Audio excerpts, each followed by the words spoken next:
आहे 10 लाख रुपये आहेत, 10 लाख रुपये पूर्ण भरून कार घेऊ का डाऊन पेमेंट करून लोन घेऊ? वेलकम टू आपल्या फायनान्सच्या प्रश्न उत्तरांच्या सिरीजमध्ये. बरेच जण म्हणतील कॅश आहे 10 लाख रुपये आहेत तर पूर्ण 10 लाख रुपये भर आणि कार घेऊन टाक.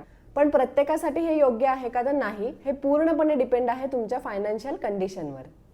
कार लोन घेणं वाईट नाहीये, पण ते चुकीच्या पद्धतीने घेतलं तर ते चुकीचं ठरू शकतं. तुम्हाला कार लोन घेतल्यानंतर जो काही EMI येणार आहे त्याचं बर्डन नाही आलं पाहिजे, तुमच्या उत्पन्नापेक्षा तो जास्त EMI नसला पाहिजे. लोनमध्ये 2 प्रकार असतात, गुड लोन आणि बॅड लोन. जर तुमचं लोन जे आहे ते गुड लोनमध्ये कन्सिडर होत असेल, कमीत कमी रेट ऑफ इंटरेस्टमध्ये तुम्हाला लोन मिळत असेल आणि तुम्हाला EMIचं बर्डन नाही येत आहे, तर तुम्ही नक्कीच कार लोन घ्यायला काहीच हरकत नाहीये. पण तुमच्याकडे जी 10 लाखामधून बाकीची रक्कम उरणार आहे ती तुम्ही इन्व्हेस्ट करणं पण तेवढंच इम्पॉर्टंट आहे. त्यामुळे तुम्हालाही कार घ्यायची आहे, कॅश आहे, तर ॲडवायझरची हेल्प घ्या. ॲडवायझर तुम्हाला नक्कीच योग्य सल्ला देईल. तुम्हालाही फायनान्स बद्दल असे काही प्रश्न असतील तर या रीलला कमेंट करा, मी लवकरच तुमच्या प्रश्नाचं उत्तर घेऊन येईल.